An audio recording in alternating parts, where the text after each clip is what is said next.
Mystery shirt. We got a new one coming out. What's up? Yeah, the new one's cool. We're doing it a little differently than we did before. It's not just a T-shirt this time, so it's like a tiered system. So you can buy 3 levels of goods, I guess. I guess that's the word. But so the first level is a T-shirt.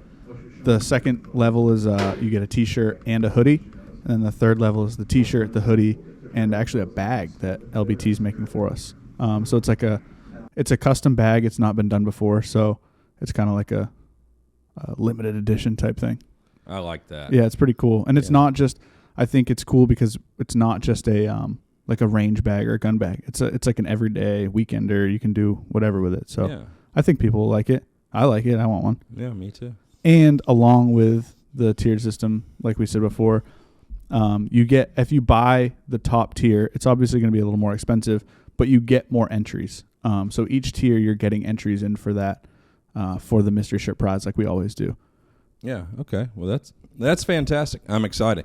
Yeah. So why do you think that we're getting deleted off Instagram and social media and all that? Well, I used to think it was just QAnon. Yeah. But I tell you, COVID's created a lot of things for us, but I think some of it is a bunch of underachieving losers that live in their mom's basement, have more spare time. And so they're just collectively coming after us on Instagram. I think they spend all day reporting us because I hurt their feelings. I think that's what's going on. Warning. Dude, what is that? That's exactly what I mean, man. It's these freaking losers sending cyber attacks nonstop and reporting us. Now they're sending bots. Here? Yeah. We'll go deal with it. No biggie. What do you deal with it? Do you need like help? Yeah, I mean, at this point, we need all the help we can get until, Okay. The help we can get. All the fucking help we can get.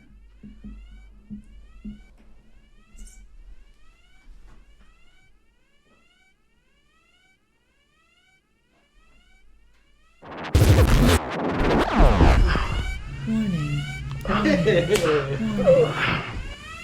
I apologize for the mess. I don't really know what's going on, but Kevin said he needs help, so we're just gonna go do that, I guess. Hey, I got this guy. Alarm disabled. Oh, win the mystery shirt, they said. It's so fun, they said. Perimeter breach. Fuck you, Kevin. I am offended. The fuck is that? What is it? Why is it shooting at us? No, it's the bots from the internet wannabe tough guys. What the fuck? Well, what do we do? Oh, get a gun. Where is the gun? In the freezer. Why do you have a gun in the freezer? Well, internet bots. It's loaded. Yeah, what good is it if it's unloaded? Remember that time you crashed the drone? Why don't you crash this one? Who's shooting it?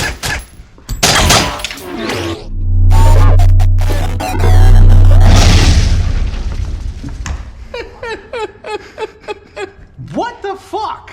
Yeah, I told you, man. It's they got a lot of spare time. Where are your pants?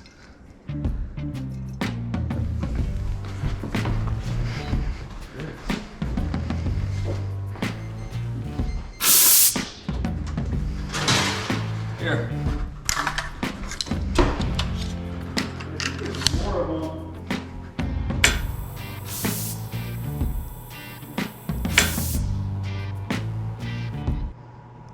Has that always been there? How do you cook?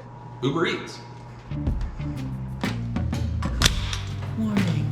Internet trolls inbound. How are you so calm about all of this? Social media isn't a real place, Jay. Seems pretty real to me.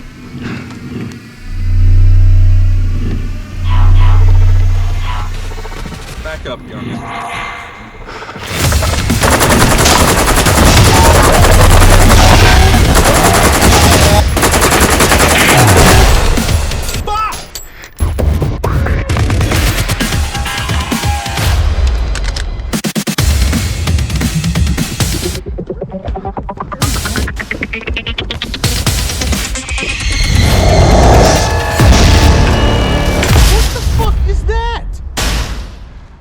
That's a giant douche.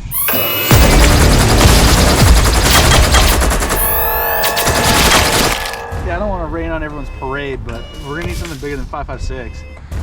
Isn't it like 8.6 or something in the Suburban? Oh yeah. It's fucking huge.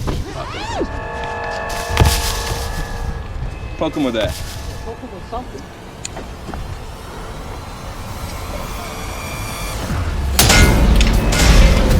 You got it. 8.6. That just like happens to you every week. Yeah, sometimes every day. No. That's yours. Take this. Yeah, you might as well take this too. And I don't need this, so. Thanks for your help. Don't get greedy. Welcome to the club.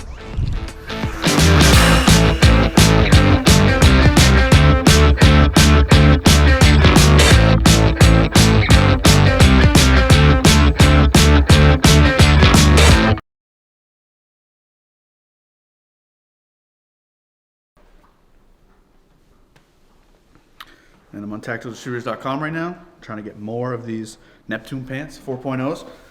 The skinnies or the slims, I don't know what they are, but they're sick. So I need more. Unpossible 15 gets you 15% off at checkout. Just go on there, get whatever you want. They have everything. You know what else it gets you? What's it get me? Bitches. 15% off, Unpossible 15.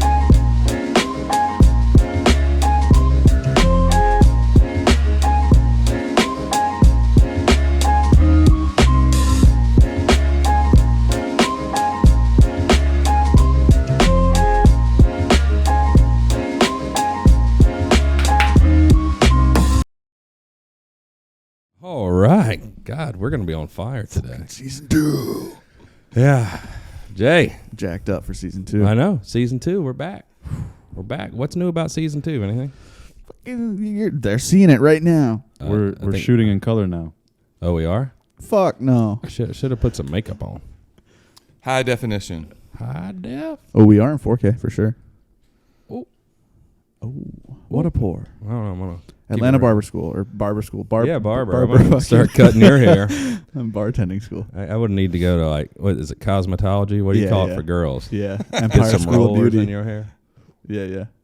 We'll help you out on that pouring etiquette. If there's something, oh man, don't come in here talking shit. You went to the Atlanta right. bartending school. Mike, you're from Tacoma. I'm from the small town. I'm fresh off a brewer's ass, and you making me homesick. So Jay, Yes, sir. we're here with our buddy Mike, 7Cs, the unofficial alcohol sponsor of the Live Q or Die podcast. Yes. And you wouldn't know because you I got only Canada Dry. drink Cavassier. Right. But I tell you, this 7C's of beer, it's no joke. what I It's hear. good. And they bought the old building that Heidelberg was brewed in. They're brewing this now. It's a delicious lager. Like this is Well, thank you, sir. what along the lines or was during the time of PBR and all these other Yeah, like sort of throwback, nostalgic lager, traditionally brewed right back in its home. like when Schlitz came out again like 20 years ago. Mm-hmm. Yeah, well, it's delicious. Well, thank you. And I can drink several of these in the podcast without getting too tore up. Oh, cheers. that. Oh, Campari. So you and this are from Tacoma, Washington. I'm from Yeah? Gig Harbor. Gig Harbor. I thought he said Dink Harbor. I was like, that's fucking cool. Gig's a cool name. Gig Harbor School, too. Gig Harbor, small fishing community right there. And Tacoma's just right across the Narrows Bridge. And so kind of sister cities right there. It doesn't seem too different from here, really. No. Portsmouth, same sort of vibe. It's incredible the similarities, having been here for a couple days. Military, sub bases, logging industry. I've heard Nirvana on the radio like 3 fucking times since I've been here. It's like I never left. How'd you get started? So you own 7C's Brewery. Is that correct? This is the name of this place. That's right. Yeah. Co-founded 7C's Brewery. So how long ago? So you're not new. No, man, we've been around for a minute. I think in the craft beer world, you know, we're kind of getting up there in age. We're coming up on 13 years. Yeah, I'd say so. And you're still baby faced. Started young, like me. Yeah, I mean, we got going like fresh out of college. You know, I did 4 years at Wazoo, Washington State University. Call that 4 years of research and development. Yeah. Cut my teeth, you know, and found a passion for wanting to love what you do. I found an appreciation for beer at a very young age, and so it only made sense naturally. And at that point, it was a different world. You know, there was 1,000 breweries in the country, and now we're knocking on probably 10,000 here 12 years later. Yeah, I think it's got to be, Jay, one of those jobs where most people that work in a brewery do not hate their life or their No. jobs, I would say. Is that fair? That is fair. I think it would be in the top 5 happy fucking people at work jobs. Like, I think it would be in my top 5 places to work. Yeah. A brewery, yeah, or distillery. One, I don't know. And in my perspective, working at a gun manufacturer would also be one Yeah. of those jobs where people go, that looks fucking awesome. Not all of them. See, I think it's probably like your industry. If you work for a craft brewer and you know it's small and you still got the core people with the passion, it's a great place to work. I bet people that work at big Anheuser and Busch Right. factories are probably don't feel the same way about their work, would be my guess. It's like anything, right? Kind of the mass-produced, large scale. There comes a point where there's nothing unique, nothing authentic about it. It's just a commodity. Yeah. Yeah, I still in my mind want to believe that people work for you and it's a lifestyle where, you know, working at a big, you know, brewery like an Anheuser-Busch sort of thing would be more of a job, career. Yeah, that's where you get that disconnect. That like we've seen it at other firearms manufacturers, but the guy on the floor making parts has a huge disconnect from the actual product. Whereas like with a smaller brewery or like a craft brewery or Q or whatever, there's not that drastic disconnect. And I think that helps with the whole, like you said, it makes it a lifestyle. Yeah, I mean, good. Like, who wouldn't want to make beer or guns all day? Like, in theory, just simplifying it and saying that sounds fucking awesome. Yeah. Yeah, and I think fostering it into a career, right? Having opportunity to grow and develop in your role and responsibilities and have like a livelihood where you can work at the same place for 20, 30 years. That's a dream, in fostering that environment. Yeah, I think, and it could have been the same for you or different, but my goal or my fear was that I would work in a factory like my father.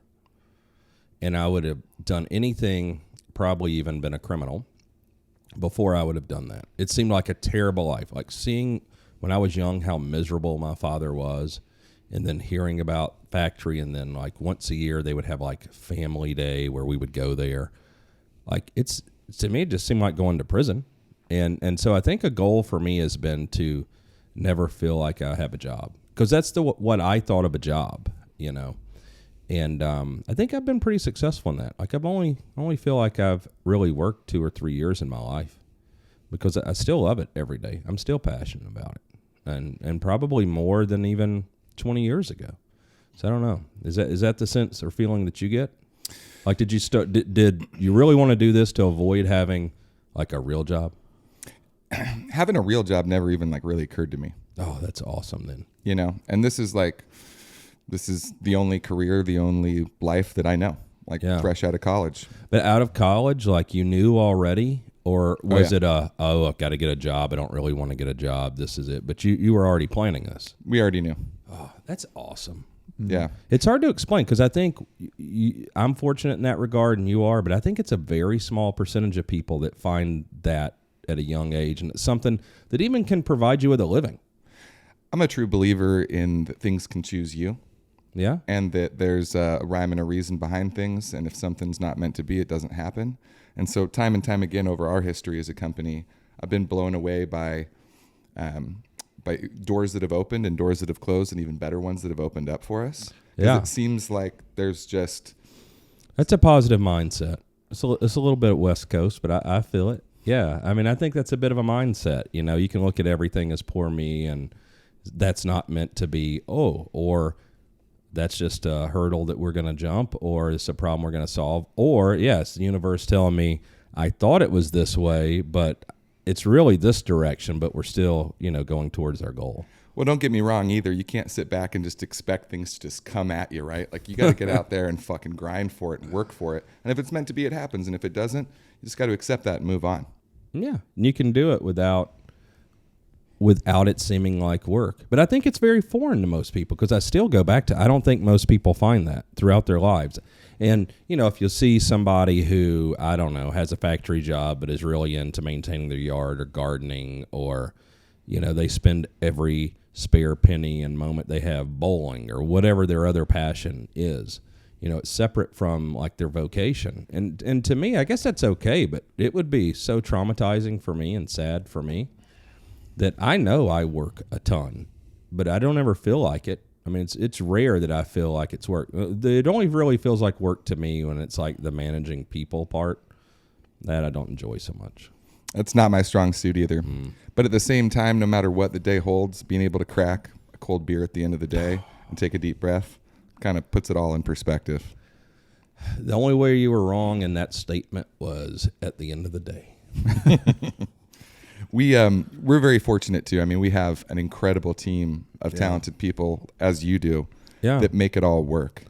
And that is that's how it all comes together, and we're able to do what we do and have the freedoms to be able to utilize our strengths.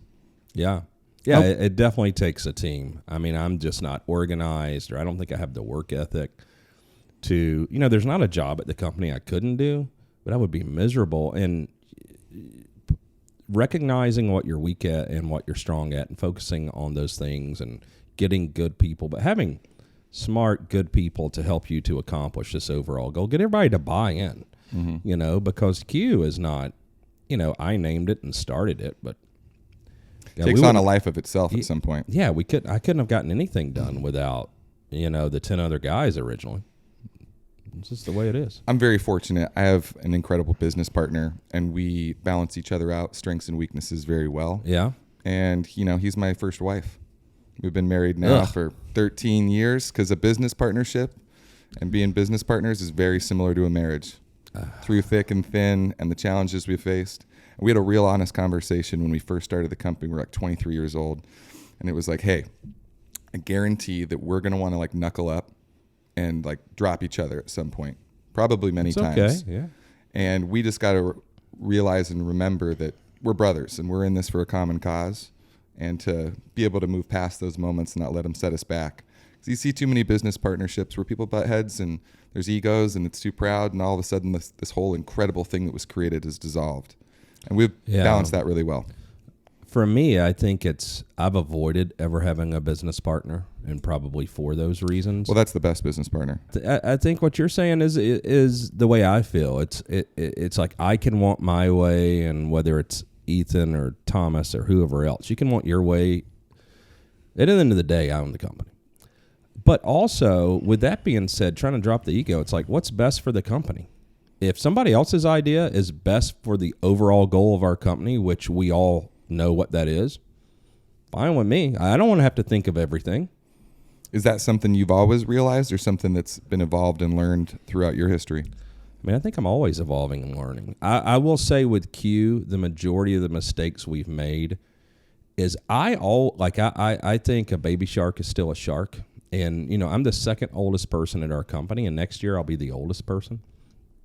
I believe that I always want young people to have an opportunity because, I think I had an opportunity when I was young and took advantage of it. And I always anticipate if I give someone the opportunity, they'll rise to the occasion. That happens half the time. I'm wrong half the time with that.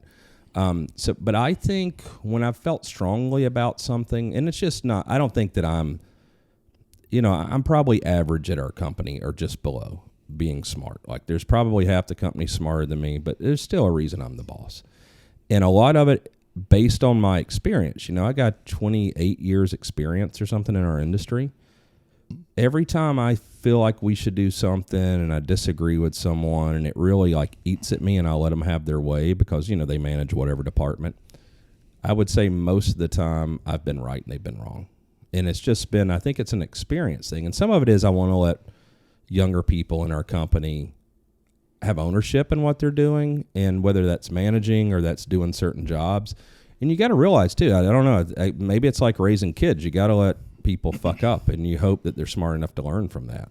And what I really love is when they'll listen to me and evaluate that and take that into consideration based on, maybe Kevin doesn't know everything, but he's been through this 14 times and it's my first time. I don't know, business is tough in that regard. I questioned my my gut sometimes early on, and I've learned over the years to trust it through through trial and error, I said, man, that was the right call, and I should have put my foot down more, but I didn't, and that's all right. I mean, learned, and it's trial and error. And probably at 13 years, you should pay more attention to your gut now than 6 or 7 years ago. Well, you evolve so much too. Family, life experience, business, external factors that heavily affect you. You just got to roll with it, and those curveballs are going to continue to come forever. You just got to be good at dealing with them. Yeah, and I mean, you guys are subject to the same regulatory agency we are, but we've been in our industry in firearms been affected by politics and news, school shootings, whatever, so much, presidential elections, whatever the thing is. And you guys have probably been more insulated from us. Like, nobody's ever saying ban alcohol because that's not like a partisan issue, really. Like, everybody drinks. It doesn't garner the vote. It's probably more of the glue that keeps everyone together, even if it's a thin thread. Yeah, I think if people are honest, yeah, absolutely. And especially during this time, because that's what I was going to say. Like you guys, this may be the most diversity from like outside factors that you face with your business, like COVID, because you have tap rooms and everything, and all of a sudden you're in like a crazy state in that regard. Like everywhere on the West Coast seems bananas about the COVID stuff and shutting down places and just being unreasonable about you've got debt and bills to pay, and the way you get money is you get people to come in and drink beer and buy beer, and they shut it all down, but you're still expected to pay your bills. That's that's stressful. It was a rough go, you know, and it's nice to see some positive movement now, but what doesn't kill you makes you stronger. I feel like you can throw, and you could have prior, but now it's proven. I mean, you can throw anything at us, and we're fighters. You know, we're not going down, and we can work through anything. And that's powerful to know as well in my mind. Man, I love that. But that's something you can't, like, even at our company, I can give people opportunity. But, I mean, you either got that or you don't. I felt like I was Rocky climbing the stairs. When COVID started, I was like, I don't care what the fuck happens. Like, we're going to fight through this. And I don't know what's going to happen tomorrow, but we're going to deal with it. And that's just how it's going to go. Yeah. I think we were fortunate, too. You know, we didn't have to lay anyone off or do anything like that. You know, and we went through kind of the learning stages of it. You know, I don't run operations at the company. And when it first kicked off, of course, there's a couple of employees that are always freaked out. And so we made the decisions were made a couple times at the company to shut down for a week or two. And I'm like, after the second time, I have the executive meeting. I'm like, okay, so everybody's still getting full pay, and the state is allowing us to remain open, but we're deciding to shut down. Okay, where's this money coming from that we're paying everybody with? And that was some difficult conversations, but to remind everyone, it's like, well, if we're not working and producing and shipping stuff, then you're basically paying everyone out of my checking account. So I'm cool with that if we're working and shipping stuff. Yeah, it was a unique position for it not to be a choice. I mean, to have the right to create revenue and to have a business and to have that removed from you without question, and then to not have insurance pay as it appropriately should for business interruption, and insurance it's in my mind an incredibly un-American, an incredibly insightful view into how the world really works. Oh well, and it's also sad that I think it shows that America, we're not doing it as good as we used to. Like, I still believe, you and I were talking about it yesterday when I heard on the radio that there's this extreme labor shortage in America. And I was like, how is that possible? And it's like, no, we don't have a labor shortage. Like, we have a problem with social welfare. Like, if people don't want to work, there's easy ways for them not to and to get free money. And if you let people starve, it's amazing how many people are going to want to go to work. I mean, I think it's fair to say that your American right is to have the opportunity to experience success, but it's not just given to you. You do have to work for it. So having that opportunity to better yourself is an incredible American right, but it also means you got to work for it. Yeah, I think we're losing that, and I think you got a fair amount of the population that's wanting to rewrite that and think that it's guaranteed. Yeah, it's sad. Well, let's move on. It's getting dark. Jay's getting sad. I'm not getting sad. What? I was learning. Well, I don't. I got all kinds of questions. 7 Seas, where'd that come from? Seven Seas, the name itself, we wanted to pay homage to our hometown, which is very much a fishing community and a community on the waterfront, but we didn't want to name our company after our town because we had ambitions beyond just our hometown. And so Seven Seas was a fun way to incorporate the maritime heritage of our communities, but also be able to, like, from a marketing perspective, really integrate like beer styles from all around the world. Yeah. Seven Seas has, this worldwide connotation. So if we want to brew an Asian lager, or we want to do a Southern Hemisphere beer, or any different combination there, it really fits within a nice cohesive brand. That's awesome. Yeah, it's a good name, and I love I love using numbers in names as well. I mean, because to me, like, just iconography and stuff, but use the 7 big on all your cans, and I like that. It's not all that different from using Q. It's like it's a letter. What the hell does it mean? But it's an icon. You can recognize it. You can make it small, big. Yeah, and you're not, pigeonholing yourself to one area or one thing. Numbers are cool. Yeah. Steve Olson's kid Alex, he did 917, 411 magazine, like video magazine. Like One of the names in the running for Q that I had that was a finalist was 09. that's cool. And that was actually, they made number plates for BMX when I was a kid. And Oh, really? raced. Yeah. Yeah, and I even then, when I was like 6 years old, I was like, that's so cool, because I was sponsored the whole 7 years that I raced. So I was on racing teams, and so they were sponsored by different companies for like your number plates or your pads or your pedals or your whatever. And we were sponsored by Haro for our number plates the first few years I raced, and I wanted to be sponsored by 09 so bad. Like, I wanted our team because I just thought it was so cool. Yeah. But that was, Inadvertently, it worked out so that when you put an alphabetical list together, typically numbers are always at fucking top. And I was like, well, this just worked out great. That was a cool thing with advanced armament too. It was always first. AA. There's a unrelated, but has to do with the alphabet or whatever. There's a dude, he's a local tattooer here. He worked at a place called Artistic Ink, and it was spelled AAR, Artistic Ink or whatever, only because at the time it was in the phone book. Yeah, so the it'd be phone book would be first. Yeah. I like when you used to look at the old phone book and it was AA roofing, AAA roofing, quad A roofing. Yeah. Like, people just kept tanking one on. In fact, Seven Seas logo was originally drawn by a tattoo artist. It was like a nautical compass pointed to the northwest. And so when we were first putting the branding together, we also partnered with a good friend of mine and tattoo artist that drew our original logo. That's awesome.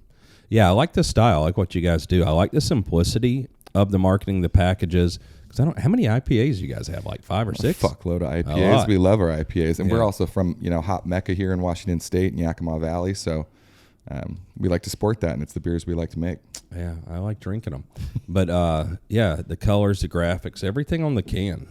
We have developed our brand kind of ourselves, and we've worked with different artists to try to take what's in our brains and put that onto the can. And it's taken many evolutions to come up with what we're happiest with. We've always been heavily inspired by a lot of the old vintage beer brands. Yeah. And so, like, I'm happier now more than ever on our branding and our aesthetic. It's the most true to what our belief our company is and what we stand for than ever. Yeah, the craft beer, I mean, you see the gamut. Like, people get really into decorating the cans. Yeah. And like many things, everyone all over the country thinks the beer where they're from is the best. And so people send us tons of alcohol and beer, and half the craft beer is great, and half of it is shit. I mean, we have gotten some shit beer that nobody drinks. And then also the graphics on the cans, like, half of it's awesome and half of it is, what the hell are they thinking? Well, it's been really interesting. I mean, most breweries have pivoted to packaging, and specifically now in cans, because draft beer had such a huge setback. And so now you've got companies that never designed graphics or packaging before that are all of a sudden packaging their product. Yeah. Not all products should be packaged. I mean, the fact is once you put it on a store shelf for 30, 60, 90, 120 days, I mean, you have to have incredible packaging, quality control to be able to ensure that beer is going to taste good. And that's the responsibility of the consumer. Well, you guys do. Well, what's the percentage? You distribute your beer in your region? Right now, strictly in Washington State. Washington State. And so then you have tap rooms. Like, what's the split?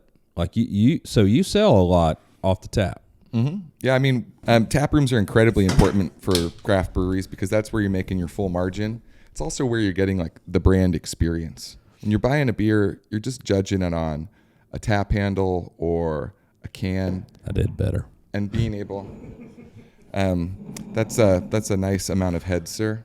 I figured that you would be a fan of such a thing. So, Oh, geez, you guys. Need top. Go on. I don't need a bunch of artificial head.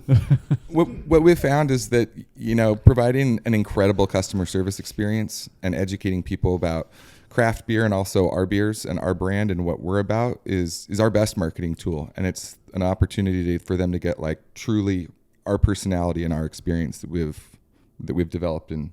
I think you and I see eye to eye on a lot of that with business. Because I don't care about, I don't know, maybe you want to grow up to be Budweiser. Like, I don't. Nope. No, I have no interest in that. I would give the company away before I would submit to that shit. Okay, well, a couple things. What makes your beer good or special or better than others? And, Jay, this is starting to seem like the tap rooms, because, we love going. Stoneface here locally, great rhythm. We support local too, and they got some good beers here. But it's almost like I will never go to Starbucks, not because I'm just snotty, but I just don't love coffee that much. But I do love beer that much.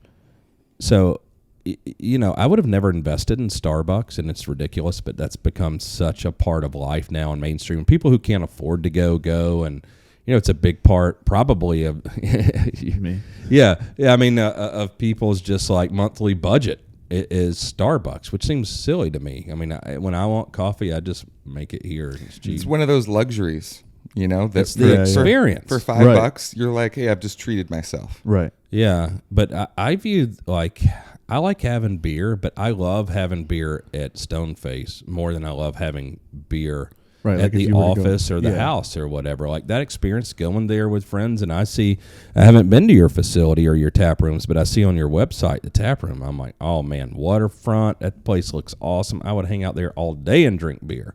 So I think that's like part of the experience, like a gathering place. So it's kind of a hybrid of like a Starbucks and a bar, it seems. Well, I think the community gathering space has always been part of beer. Yeah. And beer culture. I also think now people are more in tune with where do my products come from. And so providing the experience of come visit the manufacturing facility.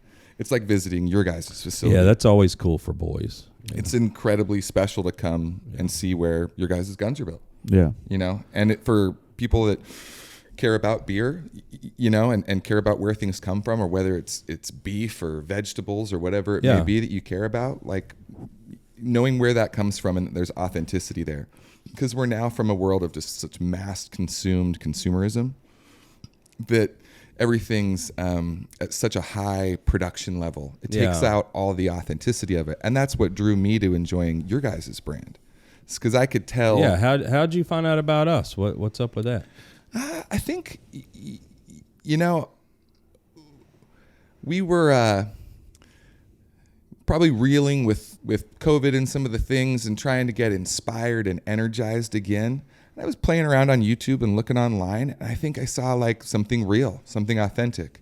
I enjoy firearms as recreation, and I said, man, like there's some people that are building real shit and pushing the envelope, a lot like what we've done.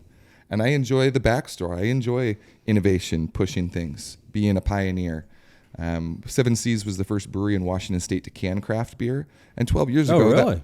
12 years ago, that was like fucking unheard of, right? You did it 12 years ago. Yep. Yeah. I mean, we weren't the first in the country. that was unheard of here 12 years ago. But for us, it was a no-brainer. Growing up, Puget Sound, beaches close by. Our first tagline that we came up with was "No more broken glass and heavy trash."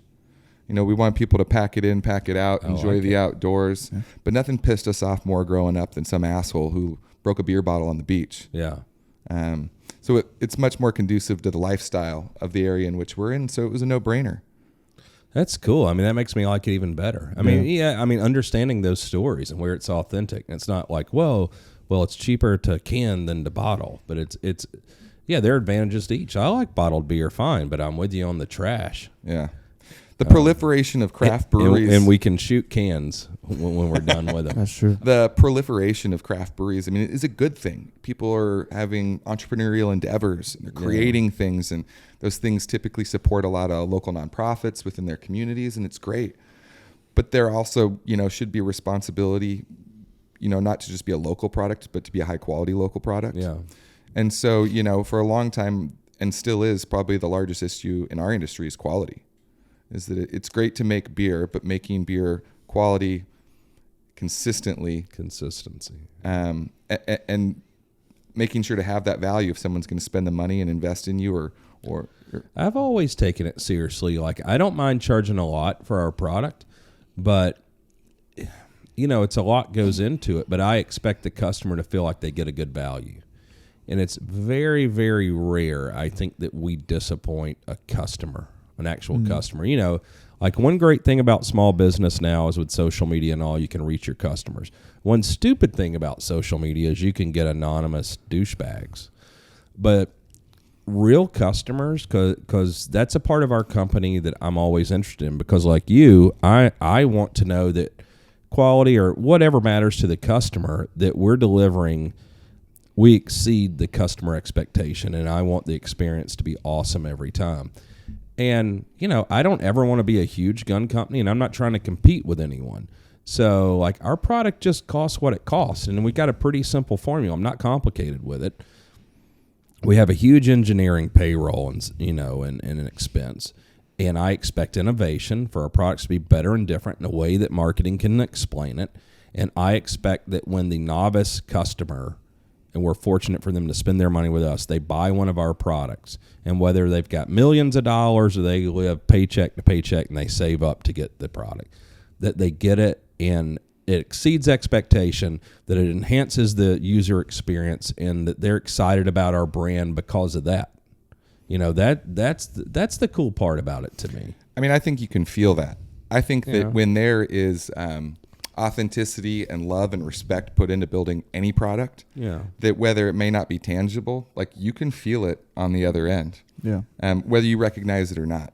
Yeah, and I think there's some people that can't appreciate it, and for whatever reason, and I accept that, and I'm fine with that, and I don't want everyone to be our customer, and that's fine with me. I don't want to be the biggest gun company in the world. Like, I want to be the best at what we choose to do. And I feel like we're doing that. And we don't have, you can't fake it. You can't fake, like, being cool. You can't fake making the best shit. You can't fake engineering and innovation. And eventually, that just all washes out. Well, I think you can fake it for a certain amount of time, but eventually you don't have longevity. It's going to catch up to you. Yeah. And I think the true test of any company is, to some extent, depending on the product, the industry, being successful for 1, 2, 3 years, 5 years. That's a goal and something that you should be proud of. But man, 5 years, 10 years, 20 years, 30 years, like, that's when you've been through some shit and you've evolved and you have done what it takes to ensure that your products live up to longevity. And, that's what we want to create. We want to create a brand that isn't just a flash in the pan, but something that delivers quality, consistency to our customers. We want our team to love to work for us. I think that the thing that people typically tripped out about is they'd go order a beer and they're like, "Why are you so happy?" to the server or to one of our brewers at the bar. Like, "It's not normal. You're at work." And they're like, "Well, I love what I do. And so if I didn't want to be here, I wouldn't be here." And so for me, the largest challenge is trying, and it's never perfect, but to cultivate an environment where your team is excited to be there, because that is contagious and people can feel it. Well, it starts at the top. Mm-hmm. Like, you can't fake it. Like, if I don't run the company, it's not somebody that believes in what we're doing and loves it. If it's somebody we bring in to just grow the company, that changes morale. Yeah. When it's the decision making, right? I can tell from looking at you guys talk about some of your products and the nitty gritty details that I think many companies probably overlook. But these are things that are discussed and thought through and thought about, all the way down to aesthetics. And it is everything. I mean, for us, it wasn't just making great beer, but it was also putting, like, a great brand together, and conveying, what we're about the best we can. Yeah, I think to be as successful as I hope to be, and I think it's the same for you, you got to put it all together. Like, it's I tell the engineers all the time, it's cool if they can design the best thing ever, but if there's not a need for it, or we don't have the ability to market it or convey the story, it doesn't matter if it's the best. Yeah. I think the hard part too is that you're doing R&D, you're developing new products. It's really exciting, but by the time you roll out that product, you're probably already thinking about some tweaks that you'd like to make. Well, that's a point that I made recently to someone who seemed very hurt because we wouldn't give them an exact ETA on 8/6, and I was like, we're not going to give you a date over social media because even if it's good enough, we're not going to roll it out. Like, we're going to wait till it's done. We're going to do it the right way. We're going to wait till it's, and like, there are companies that will do, it's good enough to roll out, and we'll just fix it later on. Like, and I don't think we want to be that. Hey, I wonder what's gotten people. I mean, people, you're right. There's a fair percentage, 10% maybe, of our customers, I don't know, or people who are involved in social media that feel they are entitled to an ETA of exactly when they're going to be able to purchase something. And I'm just like, well, that's a stupid way for us to do business. Because if we have an artificial timeline, then inevitably in some products there's going to be a compromise at the last minute to get you that. And for me, we're looking at the long game. I'm building a brand. We're building a company that, I want to be a part of till the day I die. And so the product's going to be available when it's ready. I mean, you would hope that people would understand the fact that I'm doing everything I fucking can to get you want your money. The highest quality But they product don't. as soon as fucking possible. Like, that is in my best interest. Yeah, it's only 5 to 10%, but they're ridiculous. one But thing you're I'm- right. A reasonable person, like, you get it. Well, sometimes part of the misconception probably is that from the surface, people have no idea the size of your company. I find that, we were fortunate enough to invest in our future and destiny. We bought a very large historic brewery, but it is so much larger than our company. But because the building's large, they have this idea that Seven Seas is a huge company. And we are tiny, and we are understaffed, and we wear multiple hats, and we bust our ass. But sometimes people have this conception of like, oh, they're fucking huge. And you're like, not even fucking close. Yeah. Some breweries' waste is more than we make annually. And for you guys visiting your place, like, I didn't know what to expect necessarily in the size of scope of your operation, but when you realize, like, man, there's people here busting their ass every day to try to get you your gun, your trigger, whatever it may be, as soon as possible, and to not risk quality. I mean, that's what their whole job is every fucking day, and they work really hard to do that. Well, the thing that I'm curious about, because you said before that you're not overly familiar with the firearms industry or whatever, and I personally am not overly familiar with your industry, but because there's this huge, like you said, this proliferation of all these new companies or whatever within the beer industry, what is the kind of, is it as cutthroat, I guess, as like for us, for being in an industry where everyone screams community, 2A community, this and that, you see these, it's the most cut, like everyone's at each other's throats. A lot of companies will do we're all doing the same thing, allegedly, these companies, but this one's going to try to convince you that these people, they'll have the same product. Oh no, theirs sucks, ours is good, or whatever. Like, and then the consumer, it's all like you pick a team and you ride for that team, and everyone else is, and it's the least. That's so ridiculous, but I agree. Like, it's everyone preaches like we should be. Well, the people that do that are the people that it's just about, guns are only about their constitutional rights. And, for me, I take that for granted in the sense of course we all believe that. But, like, I don't work in the firearms industry for your fucking constitutional right. Right. I just don't. Like, accept it or don't, hate me for it or don't. It's like, it's not what drives me. I am never going to give that up. I would die before I gave it up. But it's not something I go around and preach and we're going to engrave on all the guns. Like, I also love guns because I love to hunt, and I just love the technology of firearms, and I think it's a product, it's a mechanical product that I enjoy using, that's simple enough that I can understand and I can participate and make a difference. And there are a lot of products that I don't understand, like electronic products, like, oh, I'm an idiot. And so I love that part of it too. And it seems like the real vocal people are those, like young, super, it's right wing, and all that's cool, but that the guns are only about the Second Amendment. And I totally believe in that, but I use my guns for hunting every day. But also those people that you're talking about too, like the people that are screaming 2A, 2A, blah, blah, blah. We're a community. What are you doing for it? We as a company contribute more every single day to the Second Amendment than any of these people. Well, they're on social media talking shit anonymously. Right. While we're giving money to people fighting for the Second Amendment. Yeah. Well, I think true to anything, right? A lot of people talk the talk. Not a lot of people walk the walk. No. Right. And that's where the proof's in actions, right? Like you can sit here and talk all fucking day. Prove it. Yeah. I mean, you're right. For us, I think that what was incredible about the craft beer community, and still is incredible to some point, is the fact that there is community. Yeah. There wasn't like this cutthroat competition. It's like, it's more of, if you brew something incredible, like how'd you do that? I want to know. I want to one up that. Like everyone rises together in that way. Well, that's the industry side, so that's cool. But what about the consumer side? Do you see that? Because we have, I think, a lot of what Jay's talking about too is within our industry but it's really social media, and it's like high school and college kids that have anonymous accounts are blindly loyal to brands, and I don't know if 7C sucked and you guys gave us money, but I didn't drink the beer, I would never say I drink the beer.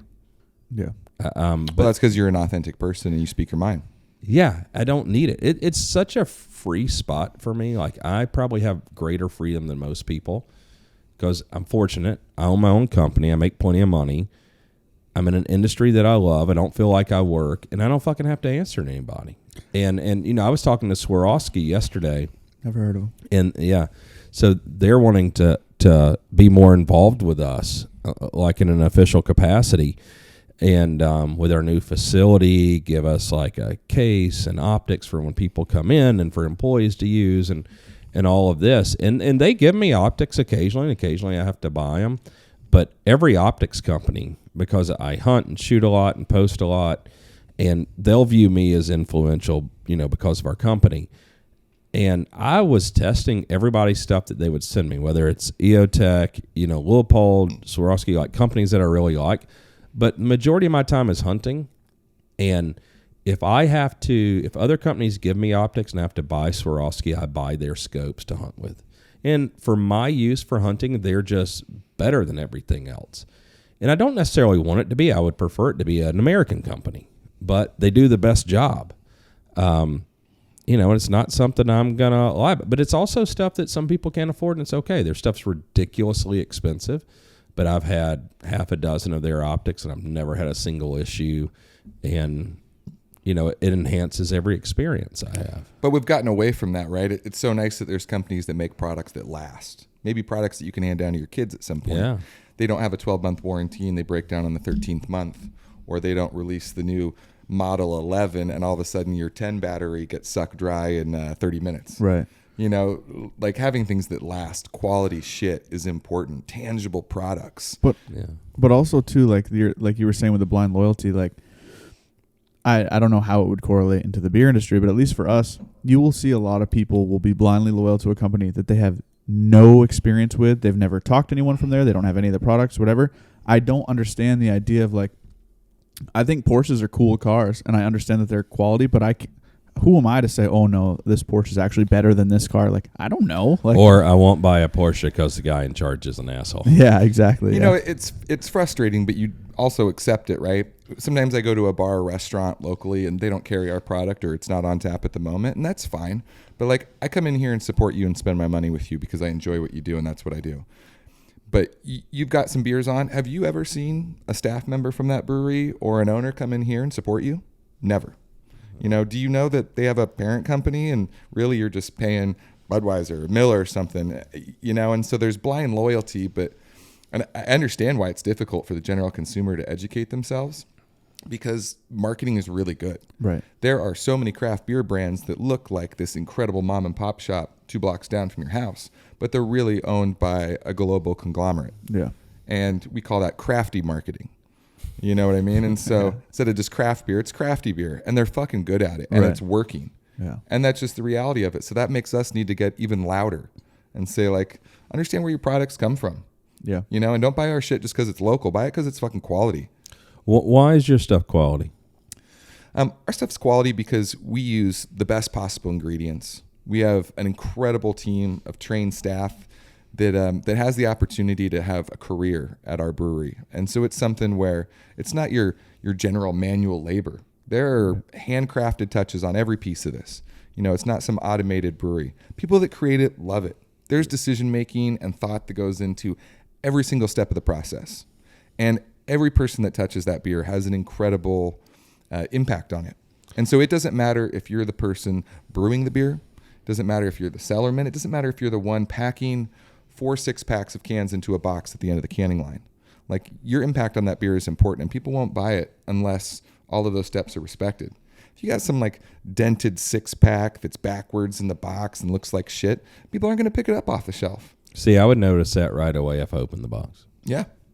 You know, I get that. The devil's in the details. And that's I'd like right. to think that when you add up all the details that drive you crazy, that all the thought is put into, when you add those up, that's what makes you different than your other competitors. It has to be what separates you. I mean, it has to be. Well, that's like, I mean, take any of our, like the Honey Badger or the Fix, like it's a physical representation of what you just said, where it's like, you've said it before, you want a lightweight gun, you took weight out of every single little detail, and you put that together, and then this is the gun you get. Like, Yeah. you get the lightweight gun, you get all these different You can't, you innovations. can't buy mill spec parts and take weight out of one part. And But you Right. can say that all day long. But until you get a Honey Badger or a Mini Fix in someone's hand and they can feel it and see it and touch it for themselves, it doesn't really become real. Same is true with our beer. I can sit here and tell you that it's like fantastic. It's the best beer ever. But frankly, like, I should just shut the fuck up. You should crack open a can and enjoy it. And that's the proof. Same thing with what you guys produce. Like, Yeah. don't just take my word for it. Get your hands on one. Borrow a buddy's. Yeah. Go to the range. Come visit. Because I think you're right. No one should ever believe what I say. I think the thing is you earn that credibility over time. And, you know, like, I feel like I've done it. If I tell you that this product that we do is great for this reason, or that I've got this big gun collection and this is what I use every time I have an opportunity, if anyone's looking or not, eventually... And I think we see it already, even with our brand equity, because you see the Trigger or the Bipod or 8.6, people without knowing are blindly just craving it and wanting it. Dude, that Trigger. That Trigger good. I saw the pull test last night Drew Yeah. did on it. It's beautiful. You know, and it's like you're talking about beer quality, consistency. Like, that's what we're looking for in that part. And like, a trigger is a part, but that trigger is made up of like 17 parts. Right. And if it's not designed and manufactured and QC'd and assembled correctly, you're not going to get that result. Yeah. And we expect that result every time. And you know, it's so great because people won't know, and we're not going to say who it is, but you know, it's a foreign government is the first customer for that trigger. And we actually really did the trigger because it was a bottleneck for our production for consumer sales. So we're like, fuck this. We're going to do our own trigger. We're tired of wrestling with American Gold or Geisley. You're making it to where it just makes sense for us to design and manufacture ourselves. And my expectation once we made that decision was for engineering to do the best trigger ever. And that's why we named it that, and that's exactly what they did. And the first run of those, which you were there yesterday when Drew was checking them all, was, you know, it's hundreds of the first batch that's being shipped to them. And we have a very tight requirement for once we put it in Dvorak and it checks the trigger pull and it graphs it. You know, we do every trigger 3 times. And all those graphs are overlaid. And any other trigger we put in there, it's a shit show. And people don't realize it. It's just better than mill spec. Right. But he did not have a single trigger in the very first run, in the first batch that was going of hundreds of triggers. He did not have a single fallout. And even for us 5 years ago, impossible. Any other company in our industry, impossible. And that's just their dedication to it. And I think us having that culture, and especially with the engineering, they want to design stuff, but, you know, we have within our industry very high level engineering, and I have very high expectations of them. And we mesh very well, and so they expect to be the best. And as they get better and better and better at design and manufacturing, you know, when we develop a product and we test, and it takes us a long time to do it, but that's the result. We have 300 triggers that he did yesterday. He tested 300, and they were all virtually exactly the same. None of them fell out of our very tight specifications. And that only came because of the amount of times that I say we, but they said It's no. we, it's a company. Yeah, said no. Like parts came, they did them together and said no. I mean, Like, it's not good enough. We've and- talked about this. I mean, making a product once good can be easy. Anybody can do that. Consistency is the ultimate challenge. It's Yeah. the challenge of beer and what we do. I'm sure it's the challenge for you guys. You know, and to answer, you know, Jay's question, I think it's what makes our beer better or different, you know, not a lot. You know, there is so much incredible quality beer out there, and there's so many incredible local companies that you should support that are within your own communities. For us, you know, the tiny little details, the attention to the brewing process, the ingredients, never making decisions based on a financial outcome, but always making them on a quality-based focus. I mean, those little tiny details that are overlooked at many other breweries, you add those up, and that's the slight edge that I think makes our product typically superior. But there are, you know, great gun manufacturers out there. Well, yeah, I was going to say I agree with what you're saying, and I think maybe what you're saying, especially us being in New Hampshire, you being in Washington State, that's where you distribute your beer. We can't get your beer here unless you send it to me. Support, if you're not in your area of sales, support companies that are doing what you're doing. Because I want people, if you love guns and you think I'm a douche, you should still support us.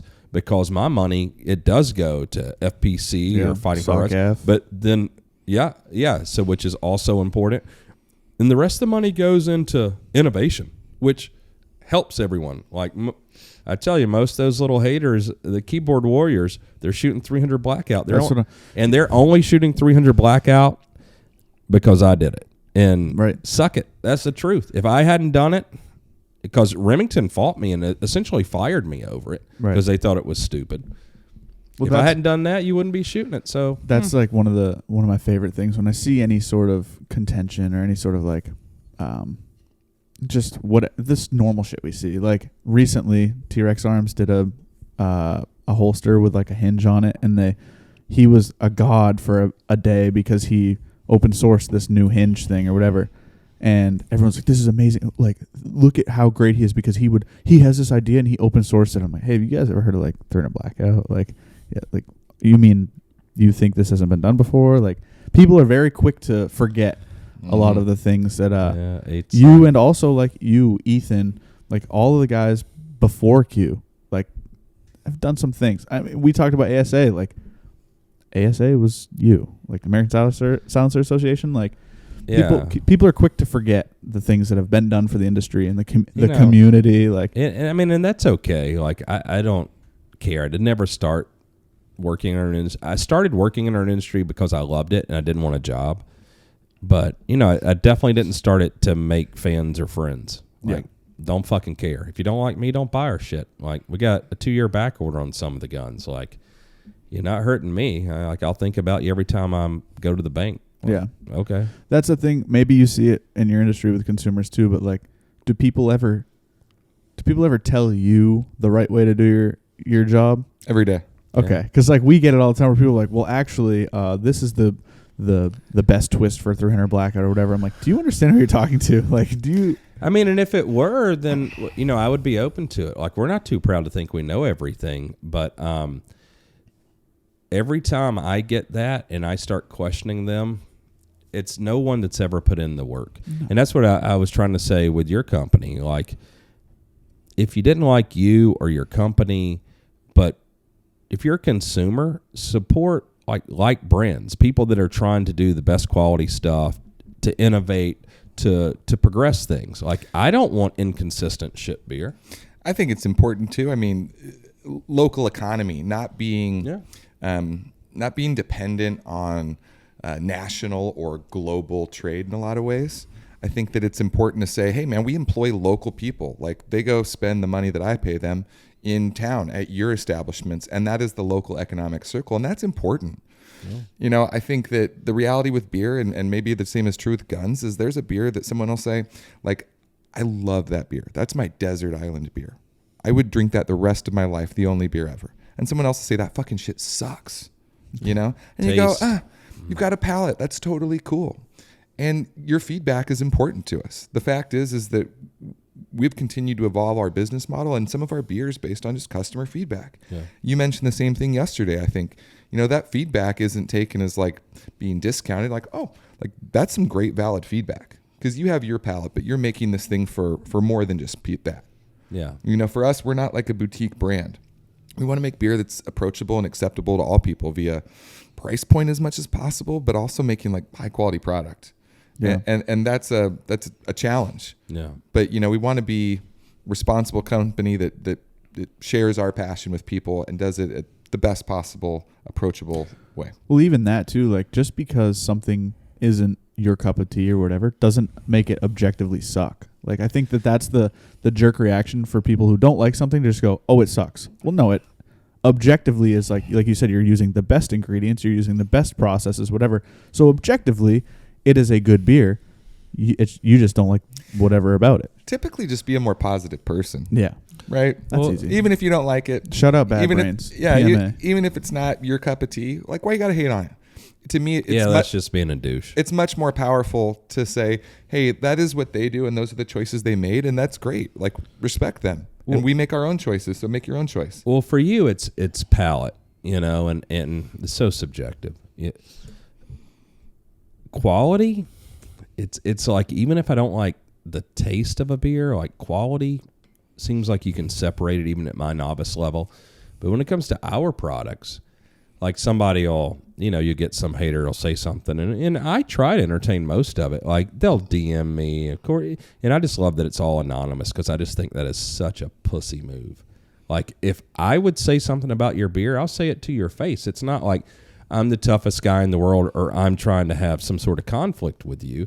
But it doesn't mean anything if I won't say it to you. And they'll say to us, oh, the Honey Badger sucks. And, it used to be, obviously you're trolling. I'll block you and delete you. But, okay, why does it suck? Well, I heard this. It's always these vague things. And it's like, oh, so you're basically just a really angry douchebag in your mom's basement. Yeah. Well, or they'll send you a video of something like, why does it suck? And then you just get a video of one dude who has 50 YouTube subscribers, and he made a video, and he's like, I don't like this that gun. recent guy where the Honey Badger, where it's not cycling, but who knows what ammo he's using, and he hasn't adjusted his gas block. Well, I shouldn't have to adjust my gas block for the gun to. Yeah, that's why it's adjustable. Well, that you're going from subsonic to supersonic. I'm shooting subs unsuppressed, and it's not cycling. What's the problem? Oh, and you're not using the mag that came with it. Yeah, I think the internet and social media has some incredibly positive impacts, but it also has started to eclipse maybe in, if you're not willing to say something to someone's face, like don't type that shit. Or what a toxic environment. I think to like my kids. Luckily, my kids are young enough right now, and I restrict that a little bit. But what an interesting dynamic in school and high school now with technology, and it can be a really toxic environment. And it's so toxic. But I'm even fine with that because I think for me, I don't mind risk or conflict as much as the average person. But don't say it. You don't have to be willing to say it to my face necessarily. Like, I think it's a little bit of a pussy move if you do that, but that's my opinion. Maybe it's not right. But if you're unwilling to explain and you make some blanket vague statement with no support, well, you're the problem. But also, too many people were raised and taught that their opinion matters. And people have this idea of humans as being these everybody has the elitists or same whatever. voice on social media, so their opinion matters. Right. Yeah. But here's the thing. It's given everyone a voice, and that's great for the people who should have a voice. That's awesome. But people have this grand idea of humans in general, I think. And honestly, the vast majority of us and our opinions do not matter. You don't matter. It's incredible to be opinionated and to question to question the information you're being given and come up with your own opinion. I love that. But also base that on some fucking facts. So don't just make that blanket statement of this. Cool. Yeah. Tell me why. Respond. Because I would love to know why. That's valuable information. But people say, "Oh, Kevin's a dirtbag." Okay, why am I a dirtbag? Yeah. What have I done? Well, I heard he did this. Oh, yeah. Oh. Yeah, but I mean, I think it's right, and so, especially when you have a product, and like I said, yours where most of it is taste. And so people could argue some stupid points, but like, why even say anything? That's the You know, it's like, try to put stuff out there that's helpful in some way. And for me, I love using social media or marketing to make bold statements. But if I say something, it's for a reason. Like this morning, I posted a cherry bomb muzzle brake, and it shows how well the taper works. And that's helpful to someone. You know, as far as if you're a potential customer and you're looking at products, whether it's ours or others, this is an important feature of a device like this. Yeah. And, you know, it's like, why not put something out there that's helpful in the world? But then I just take it for granted because I generally work and I'm surrounded by a lot of smart people every day that are like given to wanting to contribute to advancing something. And so then you'll ask people, okay, well, if you feel that way, why or what product do you recommend or why is it better? And then I love when they come back, well, you're a fucking asshole. Like, the thing for me I don't understand is like if I'm scrolling, and maybe I'm in the minority, but if I'm scrolling through social media and I see something that I don't like or that I'm just like, that's stupid, I go, that's stupid, and I just go buy it. Like I will never hit up Lowe's and be like, hey, those lag bolts you guys carry suck. And like, what are you doing? Like, what? Lowe's sucks. Yeah, like I get ride for a team, that's cool, and shout it as loud as you can outside. But like, how do you just have the time of the day? And when we talk about time of the day, like I spend my day on the internet reading all these things, like on social media. That's what I'm supposed to do with my day, and I still don't have the time to be like, this is stupid. And then Why on. take the time out of your day to be negative? Yeah. If you want to make a decision, you know why? Speak the strongest way possible. Be a consumer. Spend your money or don't spend your money. Well, Exactly. because most of them aren't actual consumers. And the other part is... You're getting better. That's a good amount of head there, sir. Great amount of head. Please. In this house. Yeah, I agree. You know, and it's funny because then people want to get into, well, 300 whisper, you didn't do 300, you know, or whatever the thing was that, you know, like I might get credit for and it bothers this person. And then I'm just like, okay, what have you accomplished in your life? Yeah. Like you're pointing out all of my accomplishments that you think are fake. And that makes you like, that urges you to post on social media, don't support me. Like, okay, well, tell me why anyone should listen to you. What have you accomplished in your life that I would recognize? Because I don't know who you are. And like, how silly is it that you're trolling another dude? Yeah. Like if you think I'm cute, like slide in the DM. Don't like go on there and challenge me like that. Like, what have you accomplished in life if you want to challenge mine? I'm not out here saying like I got all these awards for being the greatest innovator in the history of firearms. No. But to me, I also understand I have peers in our industry, and I don't ever hear this shit from them. Right. I saw something recently on Instagram. It was kind of a retort to a question that you asked or whatever. I think you, like you kind of just said, you were like, okay, well, tell me what is incorrect about this or whatever. And someone said some shit, and they said something. They kind of referenced something. You're a wife beater. Oh, yeah, well, it wasn't that I was thinking of, but they referenced something that was on the podcast. And I'm like, this dude spends his entire day trying to just like negate anything that Q does. And he referenced something that was on the podcast. And I'd be like, so you watch the podcast. Yeah.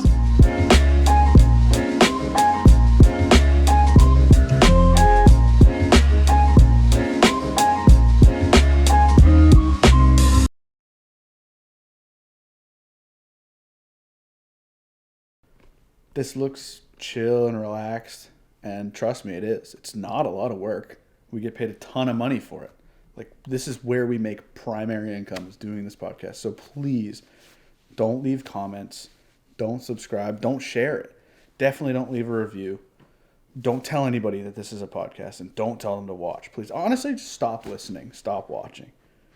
Don't buy any of our clothes or our guns. Just please don't. This podcast, this makes all the money. So just don't watch.